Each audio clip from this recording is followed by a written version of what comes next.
Banyak orang mengira burnout itu terjadi karena kerjaan kebanyakan. Kalender penuh, meeting berjejer, notifikasi bunyi terus ya seperti konser gitu kan. Akhirnya kita bilang, wah saya burnout, kebanyakan kerja. Padahal seringkali bukan itu masalah utamanya. Karena ya ada orang yang kerjaannya sama banyak tapi pulangnya masih bisa senyum, masih sempat bercanda, masih punya tenaga buat bilang besok kita gas lagi ya. Jadi masalahnya kan bukan semata-mata jumlah kerja. Masalahnya adalah kita capek sekali tapi hasilnya tidak terasa atau tidak ada. Nah itu yang membuat hati kita mulai panas, kepala mulai berat sumpek, dan kopi pun mulai terasa tidak punya kuasa, ya kan? Nah, coba perhatikan, yang paling melelahkan itu bukan kerja keras, yang paling melelahkan itu kerja keras tapi tidak selesai-selesai. Sibuk dari pagi, buka laptop sambil niat menaklukkan dunia, jam 10 sudah buka 14 tab, jam 12 pindah ke 7 chat, jam 2 ikut meeting yang bahkan kita sendiri tidak tahu kenapa kita ada di sana. Jam 4 balas email, jam 6 merasa produktif, lalu malamnya pulang dan sadar hari ini saya sebenarnya mengerjakan apa ya? Capek? Nah, sibuk? Nah, hasil? Nah, itu dia masalahnya. Kadang bukan kita kurang kerja, kadang kita cuma terlalu berbakat sibuk atau lulusan STM.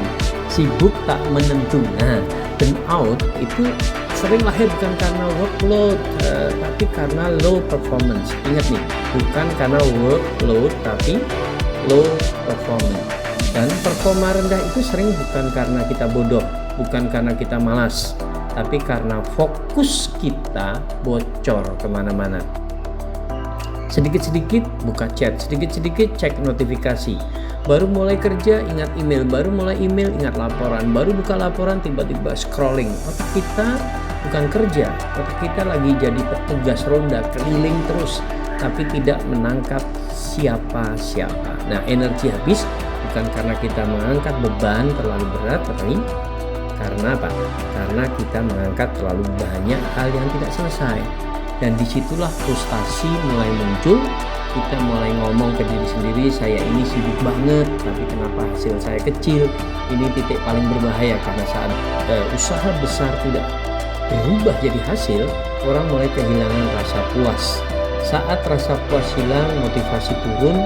Saat motivasi turun, semua terasa berat.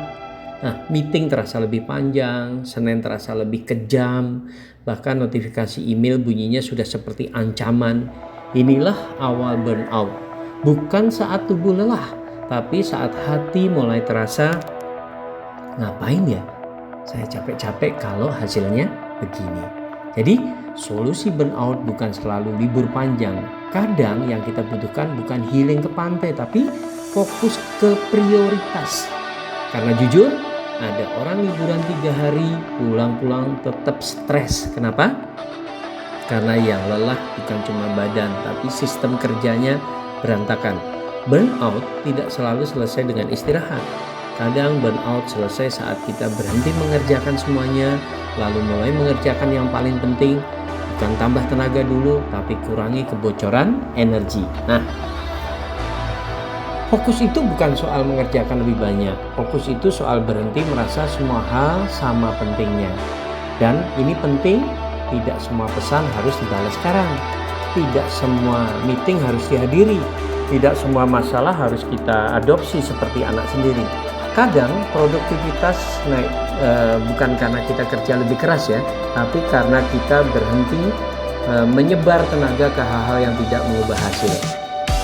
Jadi, kalau akhir-akhir ini terasa lelah, jangan bubur menyalahkan banyaknya pekerjaan. Coba cek dulu, jangan-jangan bukan kerjaannya yang terlalu banyak, tapi fokusnya yang terlalu pecah. Nah, karena orang tidak burnout, kelelahan gitu ya, hanya karena sibuk. Orang burnout itu ketika sibuk, capek, tapi tidak merasa bergerak maju. Dan kabar baiknya, kalau akar masalahnya bukan semata-mata beban kerja, maka solusinya bukan sekedar istirahat. Solusinya adalah kembali fokus, kembali jelas, kembali mengerjakan hal yang benar-benar penting. Karena saat fokus kembali, performa naik. Saat performa naik, hasil terasa. Saat hasil terasa, semangat kembali. Dan kadang obat terbaik untuk burnout bukan libur dulu, tapi menang dulu.